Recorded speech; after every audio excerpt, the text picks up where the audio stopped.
Hi, new location. Bookshelves. Look how book YouTuber of me. Those 3 shelves right there, those aren't my books. Those are my roommates. My books are the bottom 2 shelves of this, most likely IKEA bookshelf. So, I'm not scamming you, I've told you. Those aren't mine. I'm not gonna, well, I might be reading some of them, so Lord knows, but books. I was gone for the last week. I was traveling for Easter here in the UK. I just took some trains up to Scotland and traveled with a friend. And I finished a book on the train up. And then sorry if you can hear my neighbors. And then I finished a book on the way back. So I have 2 books to review today. I probably sat in this exact spot with this exact setup for the second review. So if I post them back to back, there's no shame in that.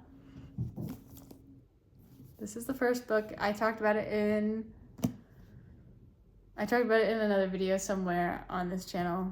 Because it took me a while to read. I was reading other books while I was reading this, just because this took me like all month to read. It's big. I read it for book club. It is, okay. I say it took me all month to read. It took me until about here it was getting into it, and I'd say that's roughly half. I can tell because, don't cancel me, sometimes I bend the spines on my paperbacks. I try and take really good care of my books. You can barely see it. You can kind of see it. I did, at some point, something so shocking happened that I went, so I was being really good up until that point. So there is a bend in the spine, and that's where it picked up speed. You can kind of see it. Some people will hate this. It happens. Some books I like to look a little loved. This beautiful book should not have a bend in the spine, and I'm ashamed of myself for that. And it is there. And anyway. I'm very excited. I have book club on the 28th to discuss it. Today's the 23rd, so I finished it with ample time to see what my fellow book club members thought of it. It is not something I would have picked up for myself. I do love a bit of a murder mystery. I love an Agatha Christie. I like a book where you're like really trying to think. This book kind of advertises itself as a bit of a murder mystery, but it's not getting into the details of the murder, more so the details of the potential murderer. And that's very interesting. Some people like crime psychology and stuff, and this is definitely like in that category of book. Like, I feel like if you enjoy those like true crime podcasts that are like unpacking the killer, I think you would like this book. I think that this is kind of the book for you. That's not my vibe. That's kind of scary. I was reading this before like bed most nights, and I was like, scary. Like, I don't know what people can do. I will say one thing about this book that bothered me is that it's about a real life person who is in real life jail on real life Japanese death row for real life murders. And it's based on her name, her story, her stuff, for the most part, is in this book.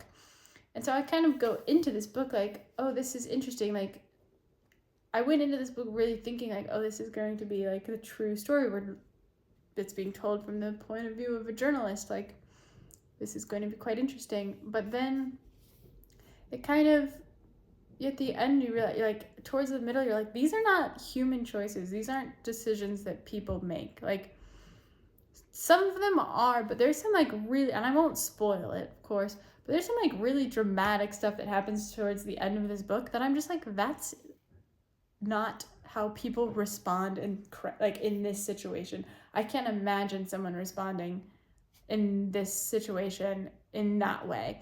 So it made me look up these characters, and it's a real life story, but a lot of the characters are like fictional, and that it's kind of exaggerated, and like these actions that happen towards the end of the book are more to just further our understanding of the childhood and the background of the murderer, and not real life. And that kind of felt I don't know, I felt like it really took me out of it, because for the beginning I was like, oh, this is interesting investigation, this is something that really happened, why, what's going on, what's the psychology, you know?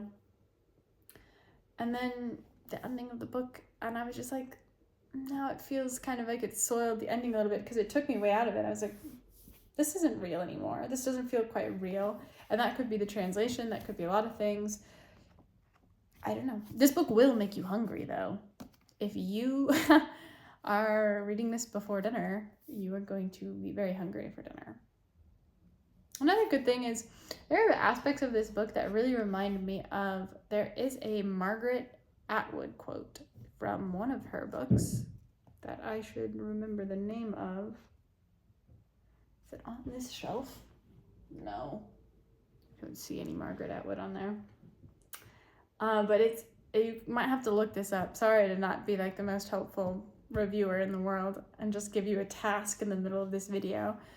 But it's like the male fantasies quote about how, you know, women are kind of burdened with this idea of being perceived by men, and how that shapes them so greatly, and how that just like can change the decisions that women make because of this idea of male fantasies. And it's it's a very inspirational quote. I wish I could like recite it from memory, or that I had thought preemptively to pull it up before this, but I did not think that. So look it up if you haven't heard it. If you have read that quote, I think it's one of those quotes that really sticks with you. So if you have, you know what I'm talking about. This book definitely, I was thinking about that quote throughout this book, because there's a huge emphasis on how women are viewed in Japanese society.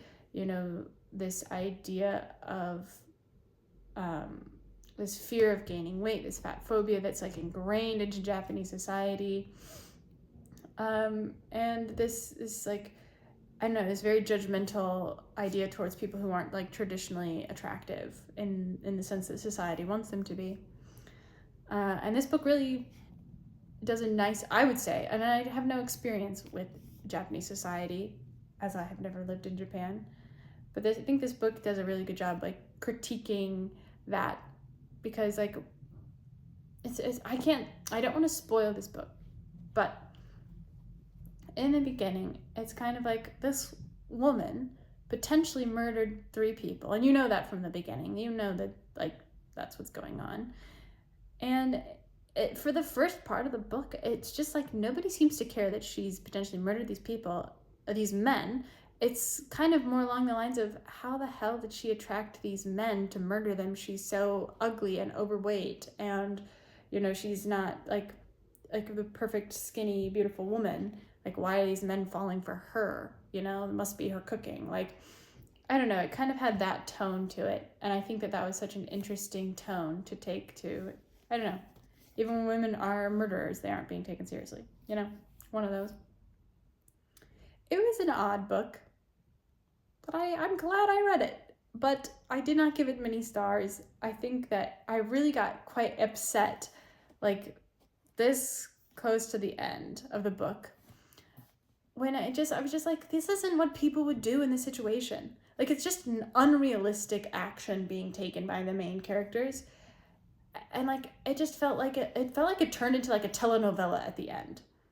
If you've read this book and you agree, let me know. Obviously, I need solace. I'm gonna have book club about it, and I will bring this point up in book club, and hopefully, you know, I get some other points from other members of book club. But it gets so drama at the end, like so drama, and it doesn't need like I don't think realistically that amount of drama would ever incur from this story, but it did a really great job emphasizing like the background of the characters and their development and how they grow and change throughout this book.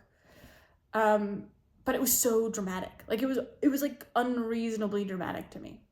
That's just my thoughts. That's my thoughts on Butter. I liked it, but I would not read it again, and I probably won't recommend it to very many people in my life directly. That doesn't mean it's not a good book. That just means that I don't really know anyone who would enjoy reading this. Thank you.